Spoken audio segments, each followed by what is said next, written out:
आज इस हनुमत कथा अनुक्रम में छठे दिवस पे हम सभी लोग एकत्रित हुए और भगवान राम की परम कृपा और माता जानकी की अनुकंपा से हम ये कथामृत श्रवण कर रहे हैं, हनुमत चरित का की यात्रा कर रहे हैं और उसका आनंद ले रहे हैं। तो ये अकारण कृपा ही है प्रभु की कि हम सबको ये सौभाग्य मिला और हम इस छठे दिवस पे आगे बढ़ते हैं। तो पहले जिस तरह से हम लोग रोज इसमें मंगलाचरण करते हैं, भगवान गणेश की वंदना, तत्पश्चात भगवती सरस्वती, भगवान शंकर और उसके बाद में फिर हम लोग उसी परिपाटी को आगे बढ़ाते हुए कथा श्रवण करें।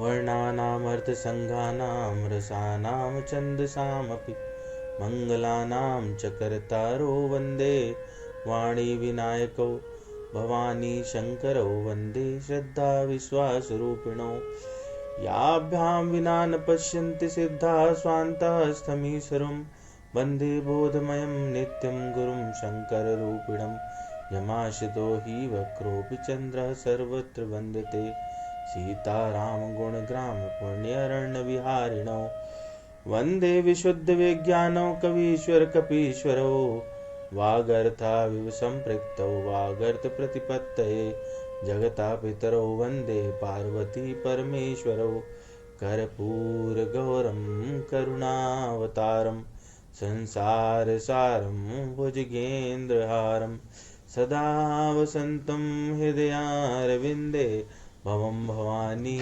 सहितं नमामि। शमीशाननिर्वाणरूपं विभुं व्यापकं ब्रह्म वेदस्वरूपं निजं निर्गुणं निर्विकल्पं निरीयं चिदाकाशमाकाशवासं भजेऽहं निराकारमोङ्कारमूलं तुरीयं गिराज्ञानगोतीतमीशं गिरीशं करालं महाकालकालं कृपालं गुणागारसंसारपारं नतोऽहं तुषाराद्रिसङ्काशगौ गम्भीरं मनोभूतकोटिप्रभाश्रीशरीरं स्फुरन्मौलिकल्लोलिनी चारुगङ्गा लसद्बालबाले कण्ठे भुजङ्गा चलत्कुण्डलं भ्रूसुनेत्रं विशालं प्रसन्नाननं नीलकण्ठं दयालं मृगाधीशचर्माम्बरं मुण्डमालं प्रियं शङ्करं सर्वनाथं भजामि प्रचण्डं प्रकृष्टं प्रगल्भं परेशम् अखण्डम् अजं भानुकोटिप्रकाशं प्रयाशूलनिर्मूलनं शूलपाणिं भजेऽहं भवानी पतिं भावगम्यं कलातीतकल्याणकल्पान्तकारी सदा सच्चिदानन्ददाता पुरारी चिदानन्द सन्दोह पुहारी प्रसीद प्रसीद प्रभो मन्मथारी न यावद् उमानाथ पादारविन्दं भजन्ति ह्य लोके परे वा नराणां न तावत् सुखं शान्ति सन्तापनाशं प्रसीद प्रभो सर्वभूताधिवासं न जानामि योगं जपं नैव पूजां नतोऽहं सदा सर्वदा शम्भुतोऽब्दं जराजन्म दुःखोऽज्ञतातपमानं जरा जन्म दुःखोऽज्ञतातप्यमानं प्रभो पाहि आपन् नमामीश शम्भो। रुद्राष्टकमिदं प्रोक्तं विप्रेण हर्तोषे ये पठन्ति नरा भक्त्या तेषां शम्भु प्रसीदति। प्रणवो पवन कुमार खलबन पावक ज्ञान घन जासुहृदय आगार बसै राम चर्चा पदर। अतुलित बल धामं हेम शैलाबदेहं धनुजवन कृशानं ज्ञानिनाम अग्रगण्यं। सकल गुण निधानं वानराणामधीशं रघुपति प्रिय भक्तं वात जातं नमामि। गोष्पदीकृतवारेशं स्कीकृत राक्षसं रामायण महामाला रत्नं वन्दे नीलात्मजम्। अञ्जनानन्दनं वीरं जानकी शोकनाशनं कपीशं शान्तारं वन्दे लङ्का भयङ्करम्। उल्लङ्घसिन्धोः सलिलं सलीलं यः शोकवहिनं जनकात्मजाया आदाय तेनैव ददाह लङ्कां नमामि तं प्रज्वलाजनेयम्। मनोजवं मारुतुल्यवेगं जितेन्द्रियं बुद्धिमतां वरिष्ठं वातात्मजं वानरयूथमुख्यं श्रीरामदूतं शरणं प्रपद्ये।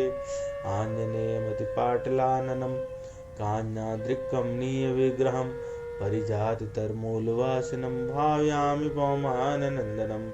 यत्र यत्र रघुनाथकीर्तनं तत्र तत्र कृतमस्तकाञ्जलिं बाष्पवारि परिपूर्णलोचनं मारुतिं नमत राजसान्तकम्। आपदाम् अपहर्तारं दातारं सर्वसम्पदां लोकाभिरामं श्रीरामं भूयो भूयो नमाम्यहम्। रामाय रामभद्राय रामचन्द्राय वेदसे रघुनाथाय नाथाय सीताय पतये नमः। नीलाम्बुजश्याम कोमलांगं सीतासमारोपितवामभागं पाणौ महासायक चारुचापं नमामि रामं रघुवंशनाथम्। गुरुर्ब्रह्मा गुरुर्विष्णु गुरुदेवो महेश्वरा गुरु साक्षात् परब्रह्म तस्मै श्री गुरुवे नमः। ॐ वेदाय गुरुदेवाय विद्महे परम गुरुवे धीमहि तन्नो गुरु प्रचोदयात्। ओम परम तत्वाय नारायणाय गुरुभ्यो नमः। ओम गुम गुरुभ्यो नमः। ओम गुरुभ्यो नमः। बोलिए श्या रामचंद्र भगवान की जय। पवन सुत हनुमान की जय। भवानी शंकर भगवान की जय। गुरु महाराज की जय। सब संतों की जय। तो हम लोग चौपाई संख्या 29 तक पहले चर्चा कर चुके हैं और आज 29 का जो आधा अर्ध भाग वहाँ से हम लोग प्रारंभ करते हैं। तो चौपाई संख्या 29 में तुलसीदास जी कहते हैं, हम लोग जिस पर चर्चा कर चुके हैं, चारु जुग परताप तुम्हारा है प्रसिद्ध जगत उजियारा। चारों युग में भगवान आपका प्रताप है। हम लोग इस पर चर्चा कर चुके हैं किस तरह से चारों युग में प्रताप है, जिसमें हम लोगों ने अलग अलग तरह से इस बात को प्रमाणित करने का प्रयास किया कि यह कोई अतिशयोक्ति नहीं है। भगवान राम यदि चारों युग में है तो हनुमान जी स्वतः चारों युग में है, और भगवान राम का जब प्रताप चारों युग में है तो हनुमान जी का भी प्रताप चारों युग में ही है। इसमें द्वितीय जो इसका उत्तरार्ध है इस चौपाई का है प्रसिद्ध जगत उजियारा। साधारण अर्थ कहें तो आपका यश हे हनुमान जी चारों युग में है और संपूर्ण जगत में ये उजागर है। इसमें कोई छिपी हुई बात नहीं है। इस जगत में उजाला छाया हुआ है।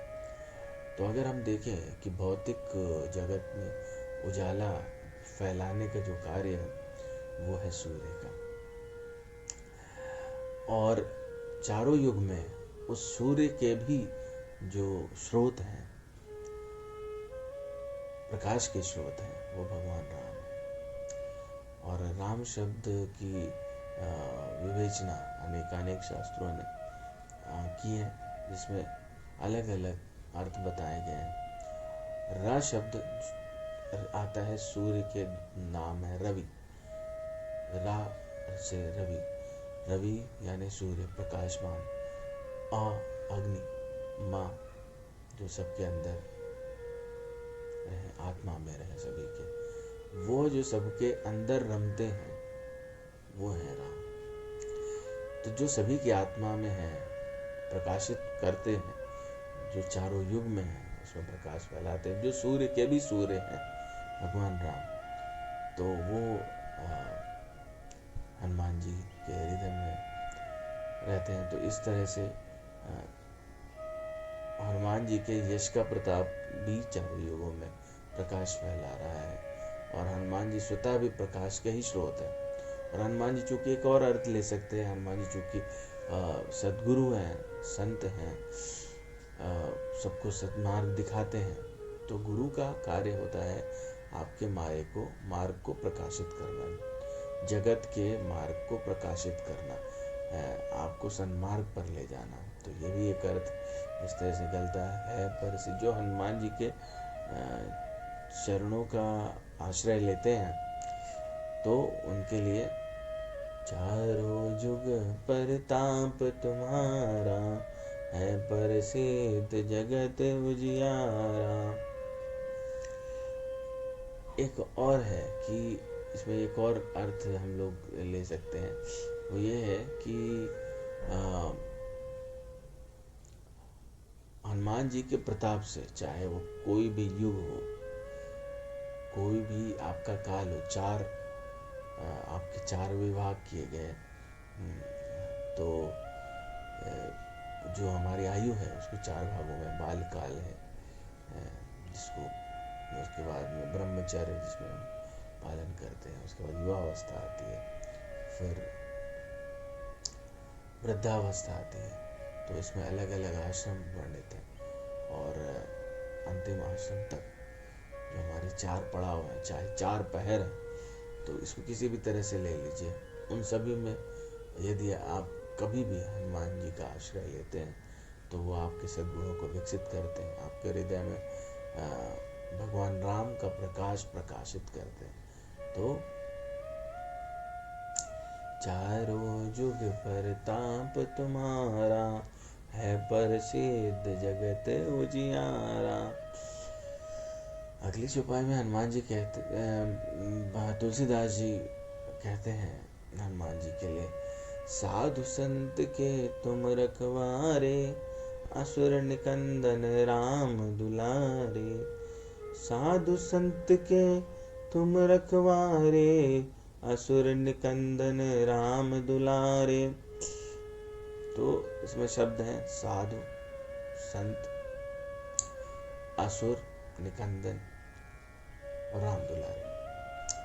तो साधारण अर्थ अगर कहें तो ये है कि साधुओं के और संतों की आप रखवाली करते हैं, आप रक्षा करते हैं, और असुर निकंदन, असुरों को आप निकाल दे। निकंदन शब्द का अर्थ है निकाल देना, मुक्त कर देना, नष्ट कर देना, और इसकी वजह से आप भगवान राम के दुलारे हैं। दुलारे जो शब्द है ये एक विशिष्ट स्थान रखता है। तो हम लोग चौपाई के उत्तरार्ध से शुरू करते हैं। भगवान राम का दुलारा कौन हो सकता है? वो जो भगवान राम के हर कार्य को स्वतः पूरा कर दे। भगवान राम की इच्छा मात्र से ही, भगवान राम की जो इच्छा है वही उस भक्त की इच्छा हो, और उसको वो भगवान राम के कहने से पूर्व ही पूरा कर दे। तो ऐसे कौन है? ऐसे हैं हनुमान जी।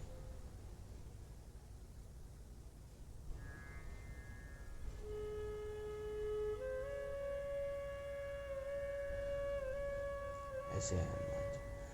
तो हनुमान जी को इसीलिए भगवान राम अत्यधिक दुलार करते हैं। और दुलारा जो शब्द है हम लोग अपने जीवन में देखते हैं कि उनके लिए प्रयोग करते हैं जो घर में सबसे छोटे होते हैं, उनसे सबसे ज़्यादा प्रेम करते हैं, जिनसे अतिशय प्रेम रहता है। उन्हीं का एक विशेष प्रकार का प्रेम प्रकट करने का तरीका है दुलार करना, पुचकारना प्यार से है। तो जिनसे अतिशय प्रेम रहता है, सबसे छोटी बेटी, सबसे छोटा पुत्र, सबसे छोटा भाई, जिनसे अत्यंत प्रेम रहता है, उनके किसी भी छोटे मोटे अपराध को हम तुरंत क्षमा कर देते हैं, उन्हें एक विशिष्ट श्रेणी में रखते हैं, विशिष्ट कैटेगरी में रखते हैं, उनको हमेशा प्रेम करते हैं। तो वो परिस्थिति है हनुमान जी की। अब इसमें तुलसीदास जी कहते हैं, साधु संत के तुम रखवारे, असुर निकंदन राम दुलारे। साधु और संत दोनों एक ही अगर यदि होते तो गोस्वामी जी दोनों शब्द नहीं इस्तेमाल करते, संत कह देते, साधु कह देते, परंतु उन्होंने साधु और संत दो शब्द यहाँ पे, तो ये दोनों ही अलग अलग हैं और हमको इनका अर्थ समझने की आवश्यकता है। साथ साथ ये भी समझने की आवश्यकता है कि यह एक तरह का क्वालिफिकेशन है। हनुमान जी किन की रखवाली करेंगे? साधु हो यदि आप, या आप संत हो। और किसको नष्ट करेंगे? वो जो असुर हो। तो हम लोग इनको ये थोड़ा विश्लेषण करेंगे। आज की चर्चा हम लोग को थोड़ी गूढ़ लग सकती है, क्योंकि विश्लेषण जो है वो एक भिन्न प्रकार का विश्लेषण है। तो हमने अलग अलग जगहों से प्रमाण इकट्ठा किए और भगवद गीता, रामचरितमानस, रामायण, जहाँ जहाँ भी मुझे इनकी व्याख्या या शब्द महाभारत मिले, और मैंने प्रयास किया कि इसको समझने का प्रयास करें कि साधु के गुण क्या हैं, तो संतों के गुण क्या हैं। हाँ, जब तक हम इनको जानेंगे नहीं तब तक हम अपने में उनका विकास नहीं कर पाएंगे। तो उद्देश्य है कि हम इनको जानें और उन गुणों को अपने अंदर विकसित करें। कौन सा किस स्तर पर रहता है? तो साधु शब्द जो है वो साधक के बाद की स्थिति है साधु। साधक शब्द आया साधना से, तो वो व्यक्ति जो साधना में प्रारंभिक अवस्था में है वो है साधक। जिसने प्रारंभ किया है, वो साधना कर रहा है, वो कर्म को प्रयोग कर रहा है भगवत प्राप्ति के लिए, तो वो साधक है। उसके बाद में ऊपर उसकी श्रेणी है साधु, वह जो साधना से अपने कर्मों को जला रहा है। सा से साधना, धू से जलाना, तो वह अपने कर्मों को जलाकर भगवान के, यानी वो कर्म फल नहीं प्राप्त कर रहा है, वो निष्काम भाव से अपना कर्म कर रहा है, भगवान की सेवा कर रहा है, वो है साधु। संत शब्द वो है जो साधना संपन्न है, जो साधन संपन्न हो चुका है, वो भक्त जो चरम को प्राप्त कर चुका है, साधु के स्तर से और ऊपर है। तो जो साधना के मार्ग से चलकर गंतव्य तक पहुंच चुका है, वो है संत, जैसे कि हनुमान जी हैं। तो एक शब्द है महात्मा। महात्मा कौन होते हैं? महात्मा साधक, साधु, संत, मुनि, ऋषि, कौन कौन है ये महात्मा? इस शब्द को या महात्मा के लक्षणों को भगवद गीता में भगवान कृष्ण बताते हैं। कहते हैं, बहूनां जन्मनामन्ते ज्ञानवान् मां प्रपद्यते, वासुदेवा सर्वमिति स महात्मा सुदुर्लभः। बहूनां जन्मनामन्ते, बहुत बहुत जन्मों में, कई कई जन्मों में किसी को ज्ञान का प्रादुर्भाव हो जाता है किसी मनुष्य के हृदय में, तो वो समझता है, उस बात को समझ पाता है कि भगवान कृष्ण ही सब कुछ है, वही परमात्मा है। सर्वमिति। और वो व्यक्ति जो इस ज्ञान का जिसके अंदर प्रादुर्भाव हो जाए वो कहलाता है महात्मा। और ऐसा व्यक्ति अत्यंत दुर्लभ है। वासुदेवः सर्वमिति सा महात्मा सुदुर्लभा। और कब, कई कई जन्मों में जब वो इसकी खोज करता है तब इस तत्व को जान पाता है। बहुनाम जन्मनाम अन्ते ज्ञानवान माम प्रपद्यते वासुदेवा सर्वमिति स महात्मा सुदुर्लभा। तो ऐसे व्यक्ति अत्यंत दुर्लभ हैं जो इस बात को जान जाते हैं कि परमात्मा ही सब कुछ है। इस ज्ञान को जान लेना ही महात्मा का लक्षण है। इस शब्द का अर्थ है महान आत्मा। वो व्यक्ति जिसमें अहम भाव ना हो, व्यक्तित्व ना हो और एक देशीयता से परे हो, सर्वथा रहित हो, तो वो कहलाते हैं महात्मा। और जिनमें अहम भाव, व्यक्तित्व या एक देशीयता है वो कहलाते हैं अल्पात्मा।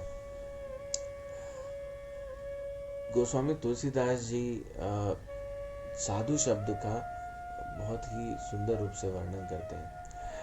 बाल कांड में, अरण्य कांड में और थोड़ा उत्तर कांड में, तो अलग अलग चर्चाओं में वो बताते हैं कि साधु किस प्रकार के होते हैं। बाल कांड में जब वो वंदना करते हैं साधुओं की, असाधुओं की, संत असंतों की, तुलसीदास जी परदोष बहुत कम देखते हैं, तो वो किसी भी कुरीति, बुराई, उसकी बहुत ज़्यादा चर्चा अपने ग्रंथ रामचरितमानस में नहीं की है उन्होंने। बहुत कम शब्दों में और बहुत ही सुंदर विनम्र भाव से वो बता देते हैं, आपको सावधान कर देते हैं। जानना इसलिए आवश्यक है क्योंकि हमें उनसे दूर भी रहना है। तो बाल कांड में गोस्वामी जी कहते हैं, साधु चरित शुभ चरित सब कपासु निरस विशद गुणमय फल जासु जो सही दुख पर छिद्र दुरावा बंदनीय जहि जग जस पावा। साधु चरित, साधु का चरित्र, शुभ चरित कपासु, शुभ है और कैसा है, जैसे कपास का चरित्र है, कपास के बीज का चरित्र है, निरस है, विशद है, गुणमय है और उसके फल की तरह है। उसके फल के अंदर जो गुण पाए जाते हैं, कैसा होता है कपास का फल, कपास जो है बहुत ही सुंदर वस्त्र बनाता है, उज्जवल होता है। ऐसा ही शुभ, शुभ मतलब उज्जवल, तो जैसे कपास उज्जवल रहता है इसी प्रकार का उनका चरित्र उज्जवल रहता है साधुओं का। और उनका जो फल है वो जैसे कपास का फल है जिसमें कोई रस नहीं रहता। यदि आपने देखा तो बहुत छोटे छोटे बीज होते हैं कपास के और वो एकदम सॉलिड होते हैं, ठोस होते हैं और उनके अंदर किसी प्रकार का कोई रस नहीं है, कोई स्वाद नहीं निकलता, तो निरस है, विशुद्ध है। लेकिन उनका गुण है कि वो कपास उत्पन्न करेंगे, वो किसी प्रकार से इस्तेमाल किए जा सकते हैं। तो कपास उत्पन्न हो जाता है, उसमें छोटे छोटे तंतु होते हैं और वो तंतु जो हैं वो इस प्रकार से अपने को ढाल लेते हैं जैसे आप उनसे कोई भी वस्त्र सिल सकते हैं, किसी भी जगह इस्तेमाल कर सकते हैं, वस्त्र बना सकते हैं। आसन से लेकर के स्वयं को ढकने के लिए आवश्यकता आप अपनी पूरी कर सकते हैं। ठीक इसी प्रकार के संत हैं जो आपको ढकने का कार्य करते हैं, जो आपको बचाने का कार्य करते हैं, जो जगत हित में लगे रहते हैं, वो संत, वो साधु हैं। तो इसी प्रकार से साधुओं का हृदय भी अज्ञान और पाप रूपी अंधकार से रहित होता है। और वो क्या है कि जैसे बुने जाते हैं, कपास से बुना जाता है, वैसे ही वो कष्ट सहते हैं साधु और दूसरों के दोष को परछिद्र दुरावा, जो सही दुख परछिद्र दुरावा वंदनीय जहि जग जस पावा। इस प्रकार का उनका चरित्र है, इसी के कारण वो पूरे संसार में उनकी वंदना होती है और वो यश को प्राप्त होते हैं।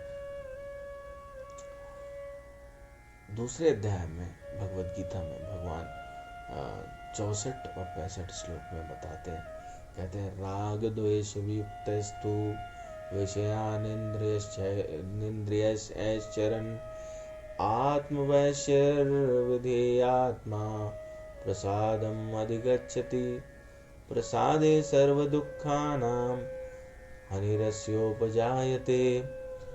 प्रसन्न चेतसो ह्याशु बुद्धि पर्यवतिष्ठते।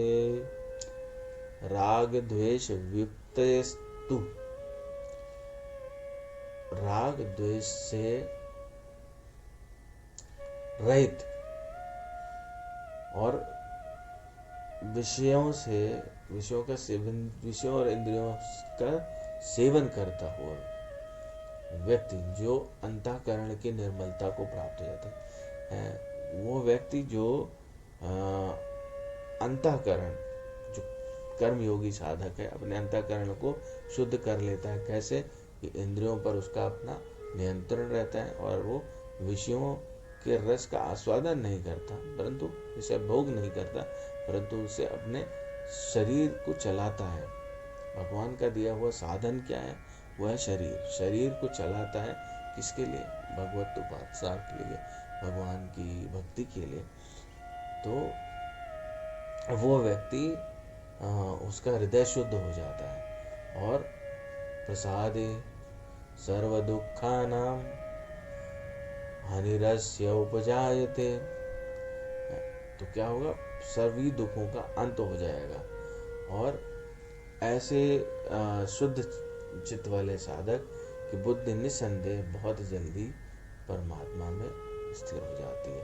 प्रसन्न चेतसो ह्याशु बुद्धि परिवर्तिष्ठते, ऐसा व्यक्ति प्रसन्न चित्त वाला हो जाता है, क्योंकि दुखों का नाश हो जाता है। उसे दुख का आभास नहीं होगा, क्योंकि भगवान उसको उसके हृदय में निर्मलता प्रदान करते हैं। और जहाँ पर भक्त का हृदय निर्मल हो जाता है, भगवान आकर के उसमें वास करते हैं। भगवान वहाँ पर परमात्मा स्थित हो जाते हैं आकर के। तो इसी प्रकार का एक प्रकरण आता है जब महाभारत में युद्ध हो चुका है, भीष्म मृतशैया पर है और सभी लोग उनसे ज्ञान प्राप्त करना चाहते हैं। तो वैसी परिस्थिति में युधिष्ठिर जी भीष्म पितामह से पूछते हैं, हे पितामह, असाधु पुरुषों का रूप कैसा होता है? साधु पुरुष कौन सा कर्म करते हैं? साधु और असाधु कैसे होते हैं, ये आप मुझे बताएं। तो इसके विषय में भीष्म पितामह उन्हें कहते हैं, भीष्म पितामह भी परदोष बहुत कम देखते हैं, परदोषों की चर्चा नहीं करते। तो बहुत ही सूक्ष्म शब्दों में असाधु व्यक्ति के लक्षण बताते हैं और साधु को वृहद रूप में बताते हैं। कहते हैं कि हे युधिष्ठिर, असाधु या दुष्ट पुरुष दुराचारी, दुर्घर्ष यानी उद्दंड और दुर्मुख होता है, यानी मुख से बुरा बोलने वाला है, कटु शब्द बोलने वाला है। तो 3 लक्षण बताते हैं, दुराचारी, उद्दंड और कटु शब्द बोलने वाला। और जो साधु पुरुष है उनके लक्षण अनेक बताते हैं। वो कहते हैं कि वो सुशील होते हैं, उनमें शिष्टाचार पाया जाता है, वो धर्मात्मा होते हैं, वो यदि कहीं पर गाय है या खेत में लगे हुआ धान्य है या सड़क पर है तो वो वहाँ पर मलमूत्र का त्याग नहीं करते। साधु पुरुष देवता, पितृ, भूत, अतिथि और कुटुंबी, इन 5 को देकर जो भोजन शेष बचता है, पहले इनको 5 को खिला के फिर जो शेष भोजन बचता है उसका स्वयं आहार करते हैं। किसको? देवता, पितरों को, भूत को, अतिथि को और कुटुंबी को है। वो किसी प्रकार का जीवात्मा, भूत पिशाची क्यों ना, उनको भी, कि सभी लोग उनका पेट भरा रहे, उनको आहार मिले, उसके बाद स्वयं आहार करते हैं। और वे लोग अग्नि, वृषभ, देवता, गौशाला, चौराहा, ब्राह्मण, धार्मिक और वृद्ध पुरुषों को दाहिने करके चलते हैं, उनको स्थान देते हैं, उनको सम्मान देते हैं। इसको अग्नि को, बैल को, देवता को, गाय, गौशाला को, ब्राह्मण, धार्मिक और वृद्ध पुरुष, जो बड़े बूढ़े भार से पीड़ित हुए मनुष्यों को, स्त्रियों को, जमींदार, ब्राह्मण, गाय तथा राजा को सामने से देकर मार्ग दे देते हैं, वे सभी साधु पुरुष कहलाते हैं। ऐसा भीष्म पितामह का मत है। तो ये हुए साधु। साधक, साधु मुनि कौन है? वो जो मनन करके परमात्मा का ज्ञान प्राप्त करने की प्रयास करें, वो मुनि है, मनन करने वाले मुनि हैं। संतों के विषय में गोस्वामी तुलसीदास जी लिखते हैं, संतन के लक्षण रघुबीरा, कहूँ नाथ भव भंजन बीरा। तो संतों के लक्षण बताते हैं। क्या बताते हैं? और ये कहाँ का प्रकरण है? अरण्य कांड में, जब अरण्य यानी वन में, अयोध्या से निकल के वन में भगवान राम आ चुके हैं, अत्रि ऋषि से उनकी वार्तालाप हो रही है। अत्रि ऋषि हाथ जोड़कर बैठे हैं और कहते हैं, हे प्रभु, हमें बताइए कि मुनि के और संतों के क्या गुण होते हैं, और मैं उस मार्ग पर कैसे चलूं। तो कहते हैं कि संतन के लक्षण रघुवीरा, कहूँ नाथ भव भंजन वीरा। संतों के, हे रघुवीर, हे भगवान राम, संतों के लक्षण बताइए।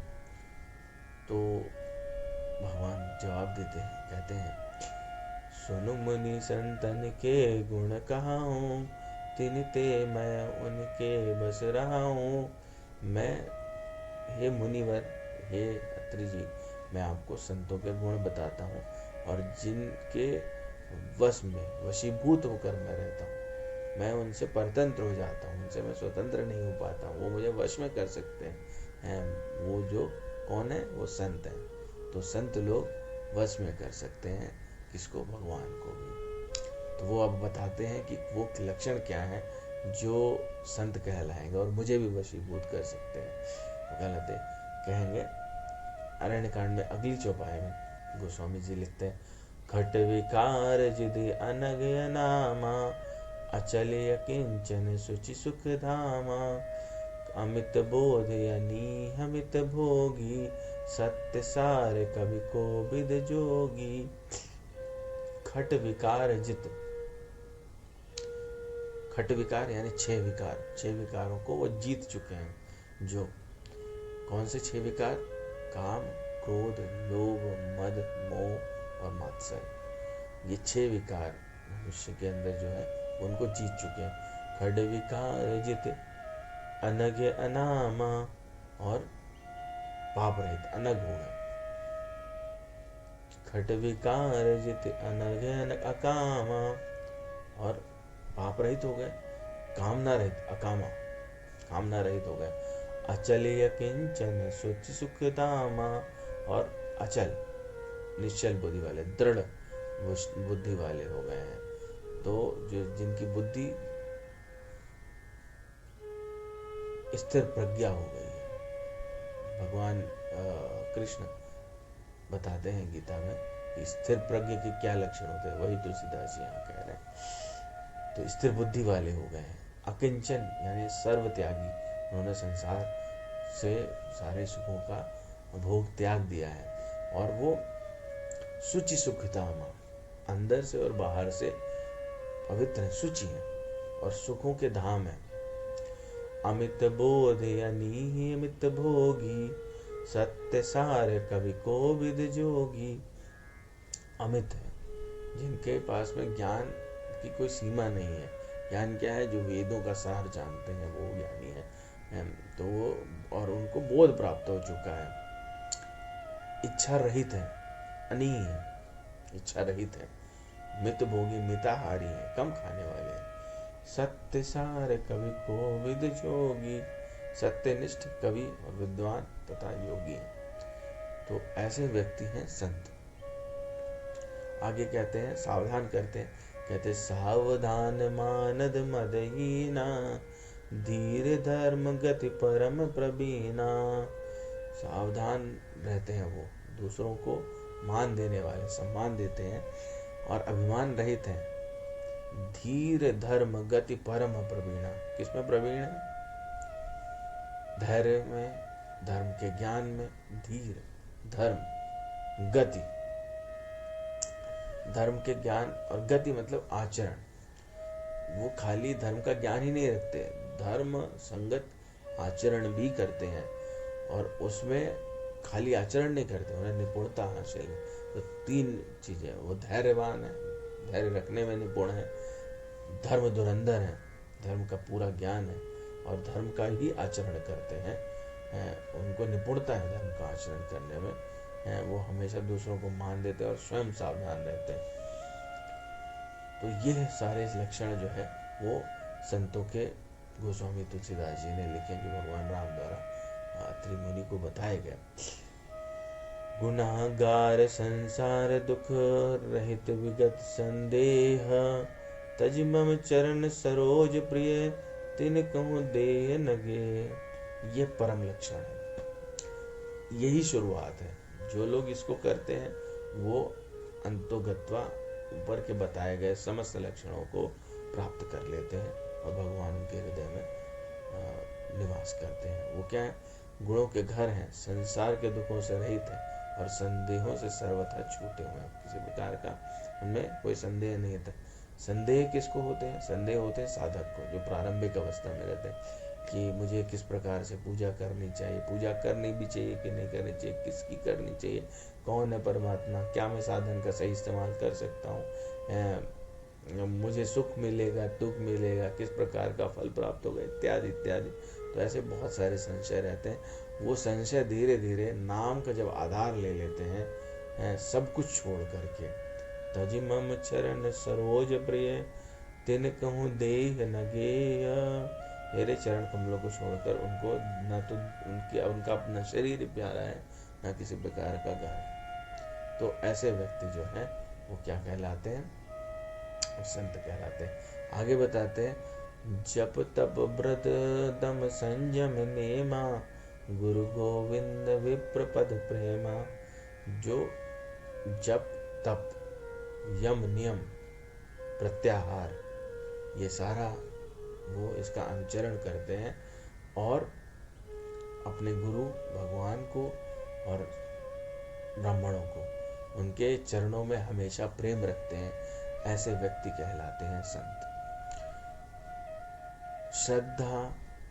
श्रद्धा क्षमा मैत्री दया, मुदिता मम मद प्रीति माया, जप तप व्रत दम संयम नेमा, गुरु गोविंद विप्र पद प्रेमा।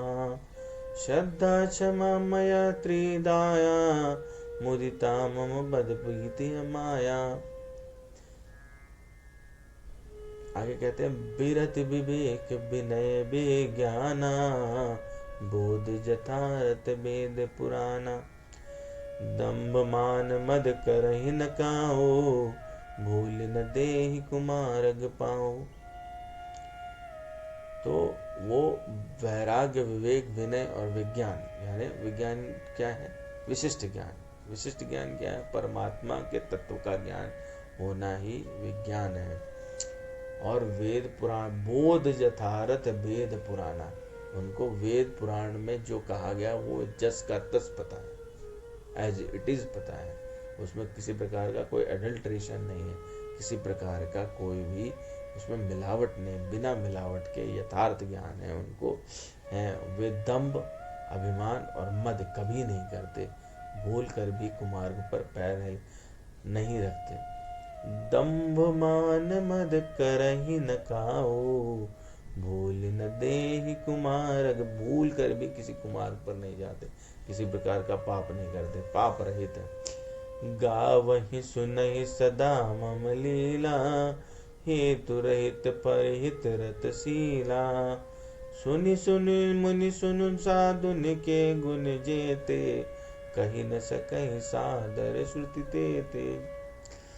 वो हमेशा ये पंच लाइन है, ये भगवान बताते हैं कि यही वो विशिष्ट कृत है जो संत हमेशा करते रहते हैं, और इसको करते करते वो संत बन जाते हैं। गावहि सुनहि सदा मम लीला, किसकी लीला? लीला भगवान की लीला। गावहि सुनहि, गाते हैं सुनते हैं, श्रवण और कीर्तन। गावहि सुनहि सदा मम लीला, हेतु रहित परहित रतशीला। सुन मुनि सुन साधुन के गुण जेते, कहीं न सकहीं सादर श्रुति ते। और इतने ज़्यादा साधुओं के और संतों के गुण हैं कि जिनको स्वयं जो सारद जो विद्वान लोग हैं, जो सरस्वती माता का जिन पे आशीर्वाद है, वो सब भी अगर कहना चाहें तो पूरी तरह से नहीं कह सकते गुणगानों का बखान, पूरा पूरा नहीं कर सकते। परंतु ये जो मुख्य हैं वो, और जिसमें जो लास्ट जो है मैं कह रहे तुलसीदास जी, ये पंचलायन है, ये विशिष्ट है। इसका जो लोग अनुपालन करते हैं वो बाकी के सारे लक्षण उनमें स्वयं स्वतः प्रकट होने लगते हैं। गावहि सुनहि सदा मम लीला, हेतु रहित परहित रतशीला। सुन मुनि सुन साधु निखे गुण जेते, कहीं न सकहीं सादर श्रुति ते। तो यद्यपि प्रभु के अनेकों अनेक नाम हैं और वेद कहते हैं कि वे सब एक से बढ़कर एक है, लेकिन फिर भी हे नाथ, राम नाम सब नामों से बढ़कर और पाप रूपी पक्षियों के समूह को नष्ट करने वाला है। संतों और योगियों के लिए भगवान कृष्ण भी पहचान बताते हैं। भगवत गीता में कहते हैं कौन होता है योगी, कौन होता है सन्यासी। सन्यासी भी हम लोगों को कभी कोई संशय देते, सन्यासी कौन, तो इसकी परिभाषा भगवान कृष्ण बताते हैं। कहते हैं अनाश्रितः कर्म फलम, कार्यम कर्म करोति यः, स सन्यासी च योगी च न निरग्निर्न चाक्रियः। अनाश्रितः कर्म फलम, कर्म फल से, जो भी वो कर्म करता है उसके फल से पूरी तरह से अनासक्त है। कार्यम कर्म करोति, और अपने कर्म यानी अपने कर्तव्य का पालन करता है। स सन्यासी च योगी च, वही सन्यासी या योगी है।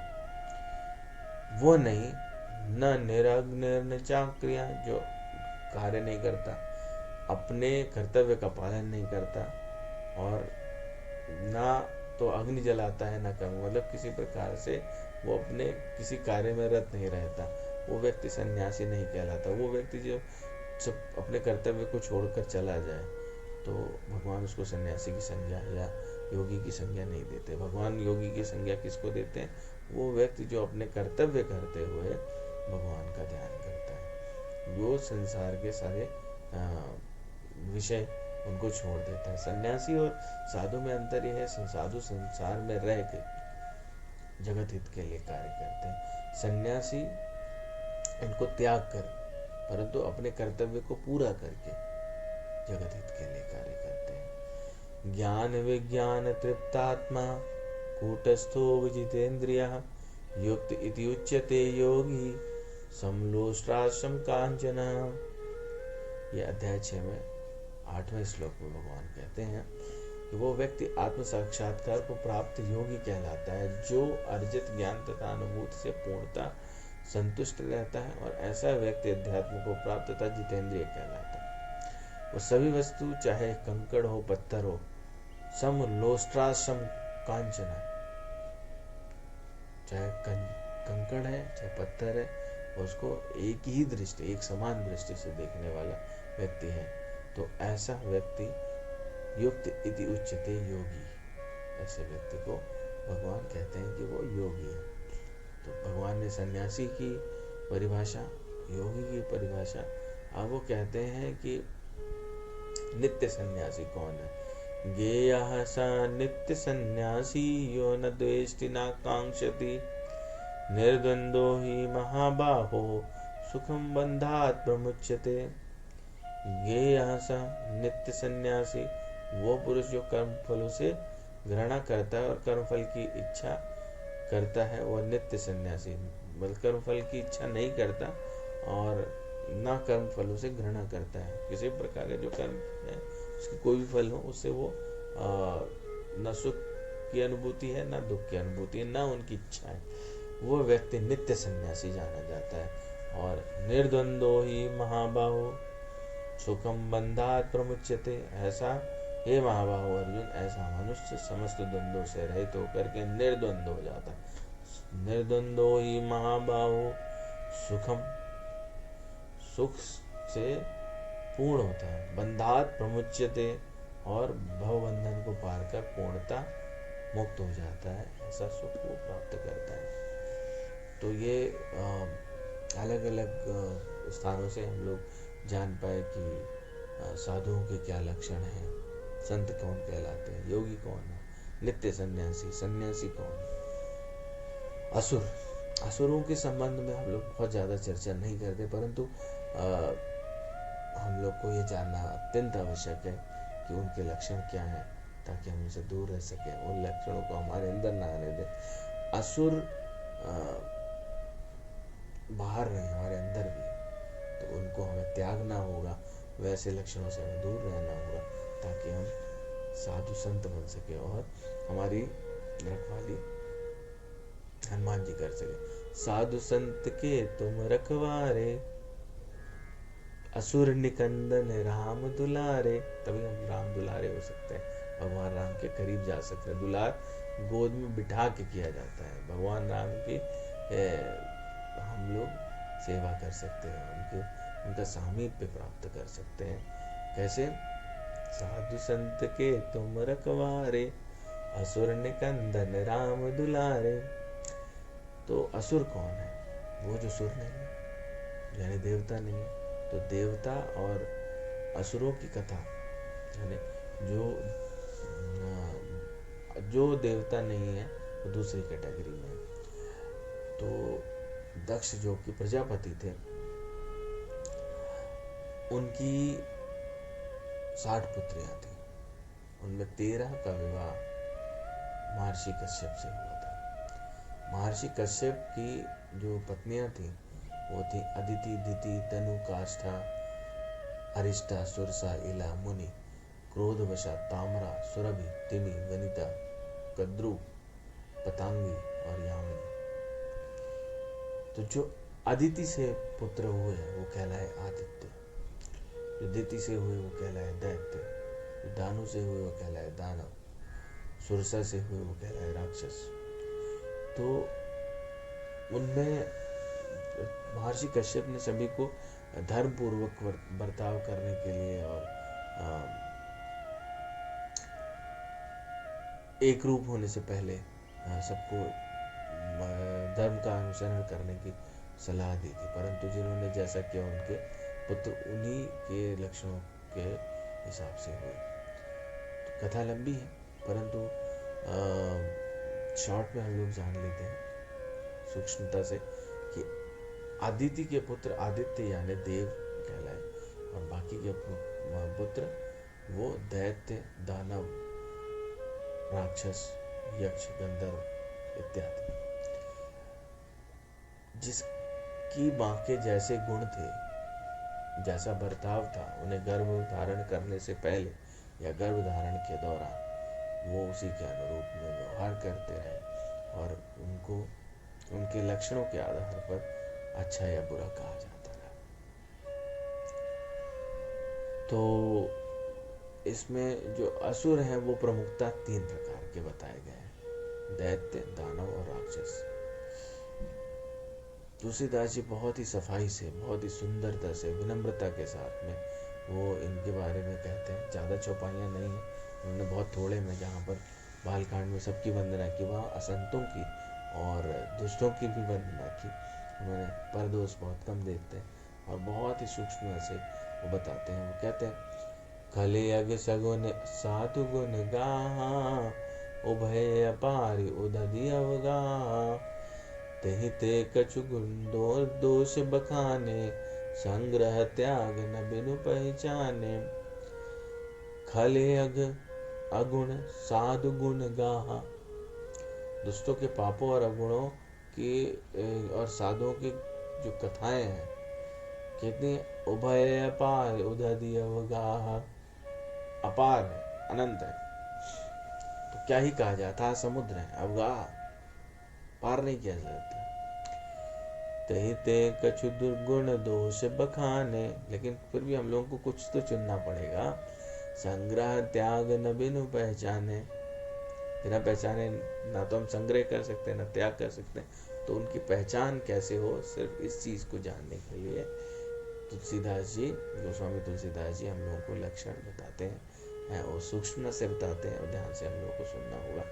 कहते हैं तेज कृशानुरोष महिषेशा, अगयव गुण धन धनी धनेशा, उदय केत समहित सबही के, कुंभकर्ण सम सोवतनी के।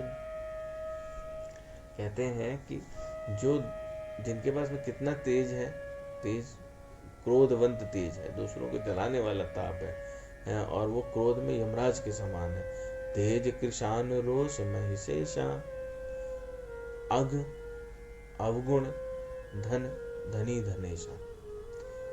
पाप, अघ पाप, अवगुण जितने बुरे गुण हो सकते हैं उनके सबसे ज्यादा धनी है, कुबेर है वो, धन धनी धनेशा है। अवगुण रूपी धन उनके पास में प्रचुर मात्रा में है। उदय केत समहित सबही के, कुंभकर्ण सम सोवतनी के। और वो उदय केत समहित सबही के, वो जिनकी बढ़ती सभी के हित का नाश करने के लिए पुच्छल तारे के समान, जैसे पूंछ रहती है ना केतु की, पुच्छल तारे की, इस तरह से वो दूसरों का नुकसान करने के लिए उनके पास इतने गुण है कि वो गिने नहीं जा सकते। तो ऐसे पुरुष, उनको सोते रहने देना चाहिए। कुंभकर्ण सम सोवतनी के, कुंभकर्ण के समान वो सोते हुए ही अच्छे लगते हैं, तो उनको जगाना ठीक नहीं है। ऐसे लक्षण जिनके पास हो उनसे दूरी बना लेनी चाहिए, उनके पास नहीं जाना चाहिए। वो लक्षण कभी भी हम लोगों को स्वीकार नहीं करने चाहिए, उनको अपने अंदर नहीं आने देना चाहिए। परय काजु लगी तनु परिहरहि, जिमि हिम उपल कृषि दिल करी। वो दुष्ट लोगों की तुलना ओलों से करते हैं। यदि ओला वृष्टि हो जाए किसी खेत पे तो क्या होगा, खेत का नुकसान हो जाएगा।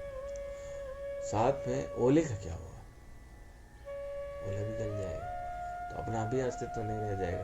तो कह रहे हैं कि उनको इतना ज्यादा दूसरे के नुकसान की लगी रहती है कि अपने तन की भी, अपने शरीर की परवाह नहीं करते, खुद को मिटा देंगे। जैसे ओला वृष्टि से कृषि का नुकसान तो होता ही है, साथ में ओले का भी नुकसान हो जाता है। परे अकाज लगी तनु परिहरहि, दूसरे का किसी तरह से नुकसान हो जाए इसके लिए अपने शरीर को भी त्याग कर सकते हैं वो लोग। और जैसे जिमि हिम उपल कृषि दल गरहि, बंदों खले जैसे शेष सरोसा, सहस बदन बर नहीं पर दोषा। कहते हैं ऐसे दुष्ट लोगों की मैं सहस्त्रों मुख से वर्णन करता हूँ, प्रणाम करता हूँ, जो दूसरे लोगों के दोषों का हजार मुखों से वर्णन करते हैं। तो तुलसीदास जी यहाँ पे बताते हैं जो परदोष का वर्णन करते हैं वे लोग भी दुष्ट कहलाते हैं, खल कहलाते हैं। वो लोग जो दूसरे के नुकसान के बारे में सोचते हैं वो दुष्ट कहलाते हैं। वो जिनके अंदर पाप और अवगुण भरे रहते हैं वो दुष्ट कहलाते हैं। दूसरों का नुकसान करने वाले दुष्ट कहलाते हैं। अत्यंत क्रोध करने वाले दुष्ट कहलाते हैं। तो ये हमको इन सभी से दूर रहना चाहिए, ऐसा तुलसीदास जी कहते हैं। उनको निद्रा में ही रहने दें। ऐसे व्यक्ति जिनके पास ये सारे अवगुण हो उन्हें निद्रा से ना जगाएं, उन्हें ना छेड़ें, उनसे दूरी बनाए रखें। तो साधक कौन है? जो साधना के क्रम में लगा हो, प्रारंभिक अवस्था में। साधु जिसने साधन का उपयोग करके और अपने कर्म फलों को जला दिया हो, आकांक्षाओं को जला दिया हो, वो कहलाता है साधु। परंतु अभी गंतव्य पर नहीं पहुंचा। गंतव्य क्या? सिद्धि प्राप्त करना, वो सारे लक्षण डेवलप कर लेना जो क्षोभ विकार से दूर हो जाए, विषय आसक्त ना हो, कर्म फलों से आसक्त ना हो और भगवत सेवा में निरंतर लगा रहे, वो है संत। मुनि कौन है? जो मनन करने वाले हैं। और सन्यासी क्या है? जिसने संसार और विकार दोनों का ही त्याग कर दिया है, वो कहलाते हैं सन्यासी। तो हमारी कथा में, रामचरितमानस की कथा में साधक हैं सुग्रीव, जो प्रारंभिक अवस्था में है, भगवान से मिलने वाले हैं। हनुमान जी उन्हें बताते हुए देखे 2 सुंदर को मार आ रहे हैं, तो उनको संशय होता है, जैसे साधक को होता है कि भगवान आए हुए कि कोई और है,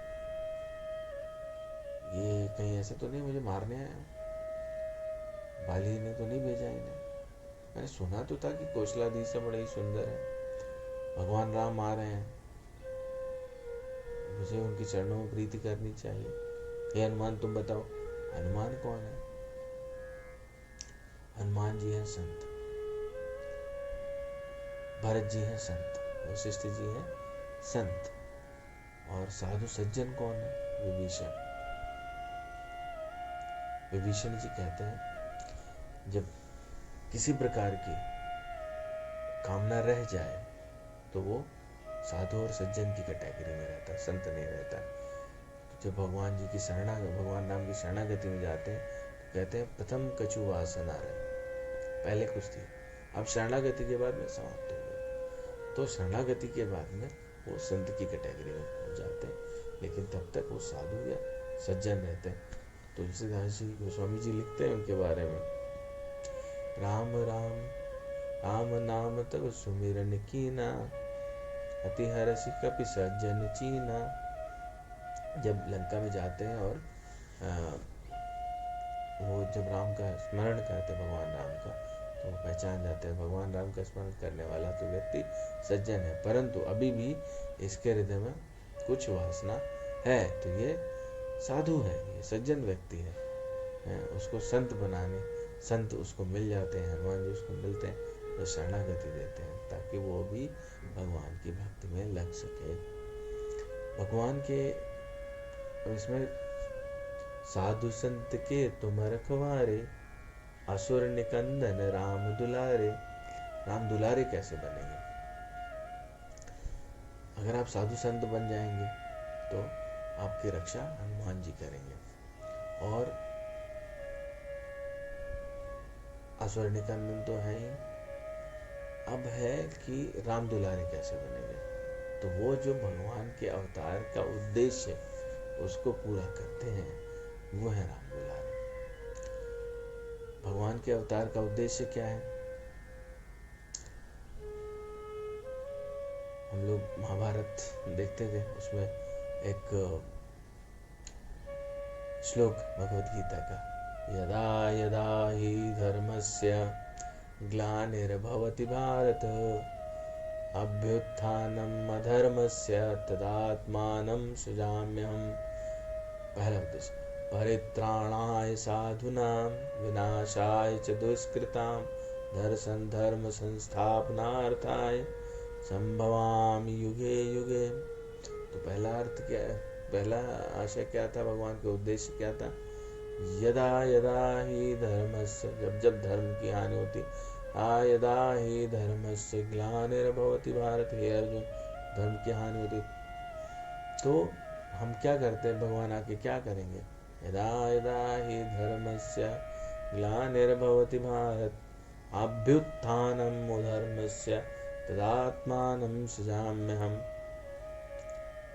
और इसके अलावा दूसरा चीज, परित्राणाय साधूनां विनाशाय च दुष्कृतां, असुर निकंदन, विनाशाय च दुष्कृतां, दुष्टों का विनाश करने के लिए, असुर निकंदन।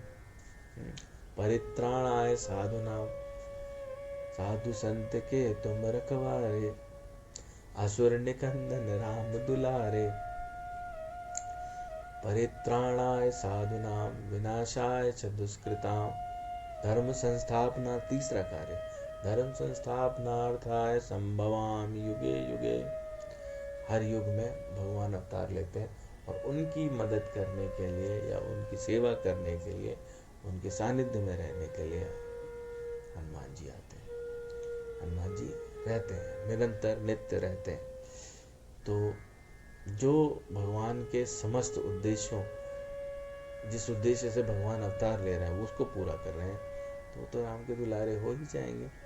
तो यदि हम भी राम के दुलारे होना चाहते हैं तो हमको पहले तो होना पड़ेगा साधु संत। तो साधक बने, फिर साधु बने, फिर संत बने। साधु संत के तुम रखवारे, असुर निकंदन राम दुलारे। तो आशय क्या है कि साधु संत हैं जो सद्गुण को विकसित करें। जो व्यक्ति निष्काम भाव से राम नाम के यज्ञ में लगा रहता है, संत बनने के प्रयास में लगा रहता है, तो हनुमान जी उसके अंदर के बैठे हुए असुरों का नाश कर देते हैं। असुर अंदर कौन है? 6 विकार, काम, क्रोध, लोभ, मद, मोह और मात्सर्य, इनको मिटा देते हैं। तो आपके सद्गुणों की रक्षा करते हैं। यदि आप भगवान हनुमान जी का आश्रय लेते हैं तो साधु संत के तुम रखवारे, असुर निकंदन राम दुलारे, यह भी एक भाव हो सकता है कि आपके सद्गुणों को रक्षा करने के लिए भगवान हमेशा तत्पर रहते हैं। और आपके अंदर यदि किसी प्रकार के असुर, जो कि ये 6 विकार हैं, वो उत्पन्न होने का प्रयास करते हैं, तो उनको हनुमान जी आपसे दूर रखते हैं, उनसे आपकी रक्षा करते हैं, उनको निकाल फेंकते हैं, उनको नष्ट कर देते हैं। साधु संत के तुम रखवारे, असुर निकंदन राम दुलारे। इसीलिए आप राम दुलारे हैं। जब आप ये विकसित कर लेते हैं, आप स्वयं उन पर विजय प्राप्त कर लेते हैं, 6 असुरों पे जितेंद्रिय हो जाते हैं, तो आप भी राम के दुलारे। फिर भगवान आपके हृदय में निवास करना प्रारंभ कर देते हैं, आपका हृदय शुद्ध हो जाता है। जब आपका हृदय शुद्ध हो जाता है, भगवान शुद्ध स्थान पर रहते हैं, तो भगवान का तो निवास स्थान ही हृदय है। तो इस तरह से जब लंका जलाकर असुरों का नुकसान नष्ट करके, असुरों को का विनाश करके भगवान राम के पास आएंगे, तो हनुमान जी को वो अतिशय प्रेम करेंगे, दुलार करेंगे। तो सद्गुणों को विकसित करें। राम दुलारे बनने के लिए हमें सद्गुणों को विकसित करना पड़ेगा, हमें साधु संत बनना पड़ेगा और असुरों को दूर रखना होगा, असुरों को निकाल फेंकना होगा, तो ही हम तो साधु संत के तुम रखवारे, असुर निकंदन राम दुलारे। अगली चौपाई है, हम लोग यही विराम देंगे। अष्ट सिद्धि नवनिधि के दाता, असबर दीन जानकी माता। पर हम लोग अगले बृहस्पतिवार, अगले गुरुवार इस पर चर्चा करेंगे। तब तक के लिए हम लोग कथा को यही विराम देते हैं। तो दोहा संख्या 31 से हम लोग चौपाई संख्या, क्षमा कीजिए, चौपाई संख्या 31 से हम लोग प्रारंभ करेंगे। और इसी तरह से हम लोग पर भगवान राम की कृपा बरसती रही है। मात्र उन्हीं की कृपा से हम लोग को ये सहयोग प्राप्त हो पा रहा है कि हम भगवान की चर्चा कर सकें, भगवान राम के विषय में बात कर सकें। तो इसको हम लोग यहाँ पर विराम देते हैं। और हनुमान चालीसा के बाद में हम लोग चेरि गुरु चरण सरोज रज, निज मन मुकुर सुधारि, वर्णौ रघुबर विमल यशोदायक फलचारि। बुद्धहीन तनु जानिके, सुमिरौ पवन कुमार, बल बुद्धि विद्या देहु मोहि, हरहु कलेश विकार। जय हनुमान ज्ञान गुण सागर, जय कपीस तिहुँ लोक उजागर। रामदूत अतुलित बल धामा, अंजनी पुत्र पवन सुत नामा। महावीर विक्रम बजरंगी, कुमति निवार सुमति के संगी। कंचन वरण विराज सुवेशा, कानन कुंडल कुंचित केसा। हाथ वज्र ध्वजा विराजे, कांधे मूंज जनेऊ साजे।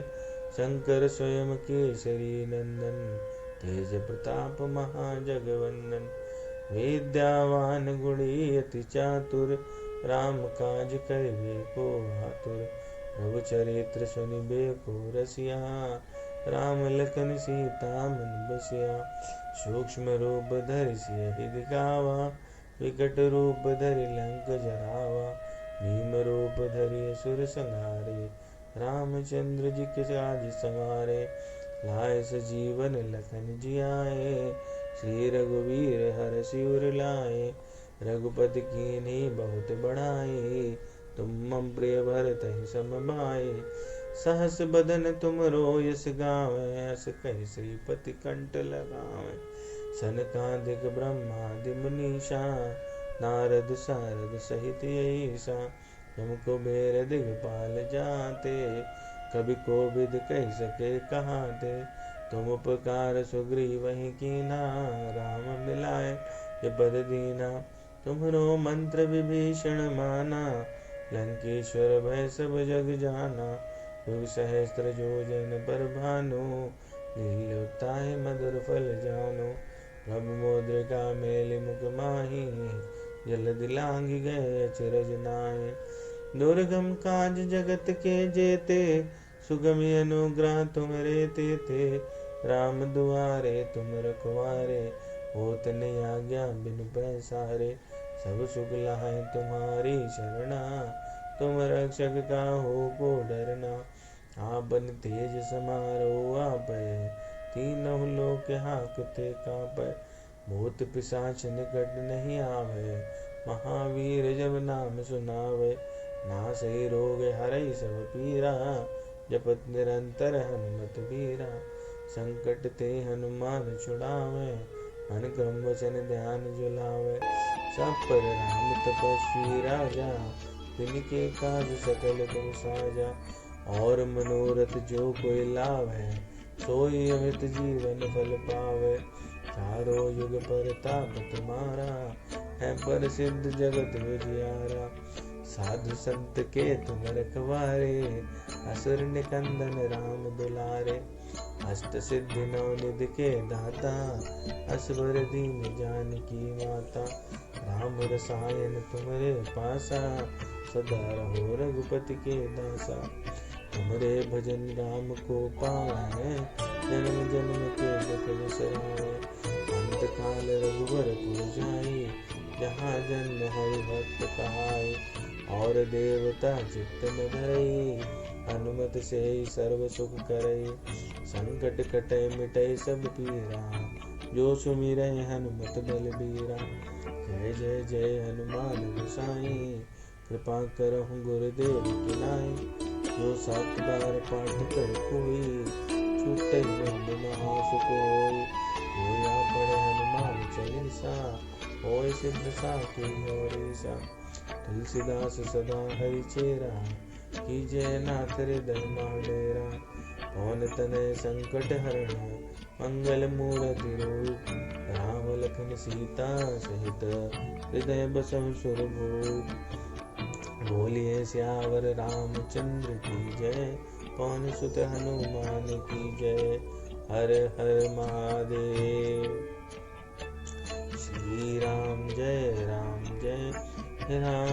श्री राम जय राम, श्री राम जय राम, श्री राम जय राम, श्री रामचंद्र कृपालु भजमन हर, भव भय दारुणम, नव कंज लोचन कंज मुखम, कर कज कंज पद कंजारुणम, कंदर्प अगणित अमित छवि नवनील नीरद, सुंदरम पटपीत मानव, तिरुचि सुचि नौमि जनक सुतावरम, भज दीनेश बंधु निदेशदा, दैत्य वंश निकंदनम, रघुनंदन आनंद कांद को, चल चंद दशरथ नंदनम, सिर मुकुट कुंडल तिलक चारु उदार, गविभूषणम माजानुज सर, उदर संग्राम जित कर दूषणम, इति वदति तुलसीदास शंकर शेष मुनि, रंजनम मम हृदय कांज निवास को, कामादिकल गल गांजनम, अनुजाहि आचो मिलय सो, सहज सुंदर सामरो करुणानि, न सुजान सीन स्नेह जानत रावरो, है भांति गौरी असीस सुनि, सहित ही हर सियाली, तुलसी भवानी पूज पुनि पुन, इत मन मंदिर चली, ज्ञानी गौरी अनुकूल सिय हरस न जाय कहे, मंजुल मंगल मूल बाम अंग पर कर लगे, बोलिए श्री सीताराम भगवान की जय। माँ जी की आरती। आरती की जय हनुमान लला की, दोस्त दलन रघुनाथ कला की। जाके बल से गिरिवर कांपे, रोग दोष जग निकट न जाके। आंजन पुत्र महाबलदाई, संतन के प्रभु असहाय। देवीड़ा रघुनाथ पटाए, लंका जार सिया सुदिलाए। लंका सुकोट समुद्र सिखाई, जात को सुत बार मिलाई। लंका जारी असुर संहारे, सीताराम के काज सवारे। लक्ष्मण मूर्छित पड़े सकारे, आन सजीवन प्राण उबारे। पैठ पताल तोरि जमकारे, अहि रावण की भुजा उखाड़े। बाएं भुजा सुर दल मारे, दहिनी भुजा संत जन तारे। सुर नर मुनि जन आरती उतारे, जय जय जय हनुमान जी उचारे। कंचन थार कपूर लचाई, आरती करत अंजना माई। जो हनुमान जी की आरती गावे, बस बैकुंठ परम पद पावे। बोलिए पवन सुत हनुमान जी की जय। श्री सीताराम भगवान की जय। हर हर महादेव। जय श्री राधेश्याम। सब संतों की जय, समस्त भक्तों की जय, यहाँ पर उपस्थित सभी भक्तजनों की जय। मैं उनके हृदय में निवास करने वाले माँ को कोटि कोटि प्रणाम करता हूँ। जय श्री